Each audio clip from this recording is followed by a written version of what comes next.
ఎగువ ప్రాంతాల నుంచి వరద ప్రవాహం కొనసాగుతుండటంతో శ్రీశైలం జలాశయానికి భారీగా నీరు చేరుతోంది.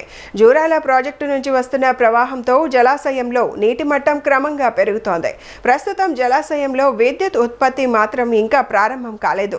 జూరాల ప్రాజెక్టు నుంచి శ్రీశైలం జలాశయానికి 2,45,183 క్యూసెక్ల వరద నీరు చేరుతోంది. ప్రస్తుతం శ్రీశైలం జలాశయానికి ఇన్ఫ్లో 2,45,183 క్యూసెక్లు ఉండగా అవుట్ఫ్లో లేదు. జలాశయం పూర్తి స్థాయి నీటి మట్టం 885 అడుగులు కాగా ప్రస్తుతం 863.90 అడుగులకు చేరుకుంది.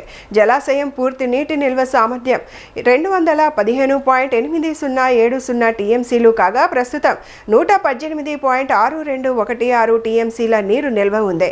కుడి ఎడమ జల విద్యుత్ కేంద్రాల్లో విద్యుత్ ఉత్పత్తి ఇంకా ప్రారంభం కాలేదు. వరద ప్రవాహాన్ని అధికారులు నిరంతరం పర్యవేక్షిస్తూ పరిస్థితిని ఎప్పటికప్పుడు సమీక్షిస్తున్నారు.